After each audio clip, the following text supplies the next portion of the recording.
Fascist সরকারের বিনা ভোটে নির্বাচন বলেন সবকিছু এই খায়রুল হকের এই জাজমেন্টের ফলে হয়েছে। আগামী 21শে অক্টোবর টপ আইটেম হিসাবে এই আপিলটি শুনানি হবে। তিনি সবচাইতে যেটা ফ্রড করেছেন কনস্টিটিউশনের উপরে এবং আমাদের আপিল বিভাগের রুলসের উপরে, সেটা হচ্ছে তিনি operative part of the judgment change করে দিয়েছেন। এইটা একটা সাংবিধানিকভাবে ওত পড়ে এই ধরনের কর্মকাণ্ড করাটা একটা ক্রিমিনাল অফেন্স অলসো। এইটা ফ্রড প্র্যাকটিস। তবে বিষয়টি হচ্ছে তিনি যখন এই জাজমেন্টটি দিলেন তখন তিনি ওথ বাউন্ড ছিলেন না, তার কোনো ওথ ছিল না।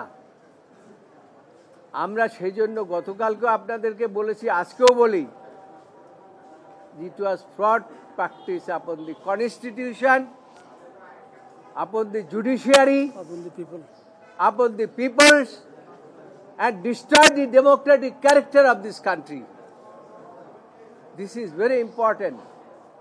এবং তার এই জাজমেন্টের কারণে যত আয়নাঘর বলেন, হাজার হাজার মানুষকে গুম বলেন, লক্ষ লক্ষ মামলা বলেন, এবং এই ফ্যাসিস্ট সরকারের বিনা ভোটে নির্বাচন বলেন সবকিছু এই খায়রুল হকের এই জাজমেন্টের ফলে হয়েছে।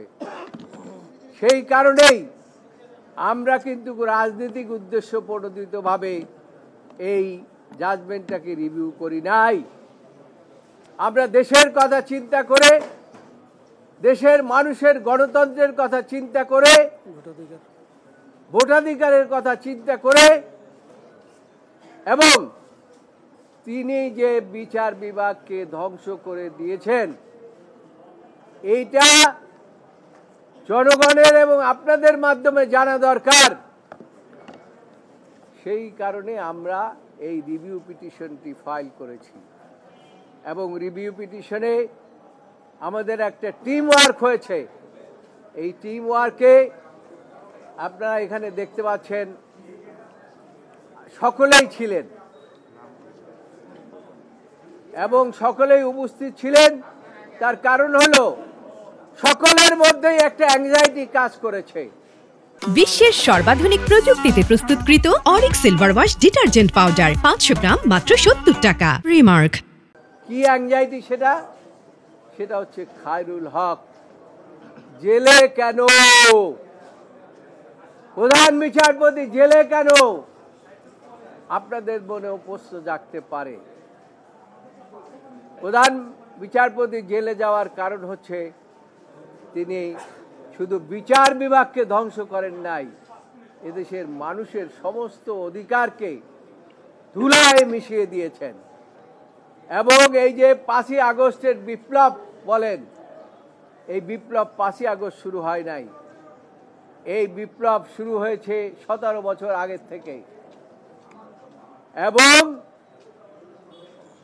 এই বিপ্লবের কারণেই শেখ হাসিনা আরো দীর্ঘদিন ক্ষমতায় থাকার জন্য তিনি চেষ্টা করেছিলেন।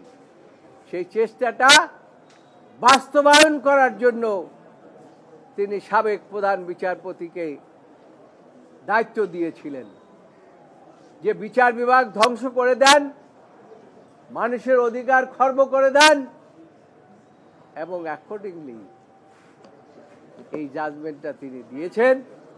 এবং এই জাজমেন্টের ফলে দেশের সমস্ত বিচার ব্যবস্থা ভেঙে পড়েছে, সমস্ত মানুষের অধিকার খর্ব হয়েছে। এই জন্য আমরা গিয়েছি। আপিল বিভাগ অনেকগুলো প্রশ্ন করেছেন আমাদেরকে, প্রত্যেকটি প্রশ্নের জবাব দেওয়া হয়েছে আমাদের পক্ষ থেকে। এবং যারা বদিউল আলম মজুমদারের আইনজীবী তিনিও একই, অন্যান্য পিটিশনার যারা ছিলেন 5টা পিটিশন, প্রত্যেকের পক্ষ থেকেই আমরা একই ধরনের আর্গুমেন্ট করেছি। এবং আমরা বলেছি যে জাজমেন্ট আইনের চোখে চলতে পারে না। আদালত আমাদের কথা শুনেছেন সরকার পক্ষ শুনেছেন, শুনে শেষ পর্যন্ত একটি ছোট্ট 2টি পয়েন্টের উপরে লিভ গ্রান্ট করেছেন এবং এই লিভটা খুব শর্ট টাইমের জন্য দিয়েছেন এবং বলেছেন যে পেপার বুক ডিসপেন্স উইথ এবং আগামী 21শে অক্টোবর টপ আইটেম হিসাবে এই আপিলটি শুনানি হবে এবং আমরা মনে করি ওই দিন শুনানির পরে এই জাজমেন্টটি সেটাসেট হয়ে যাবে ইনশাআল্লাহ।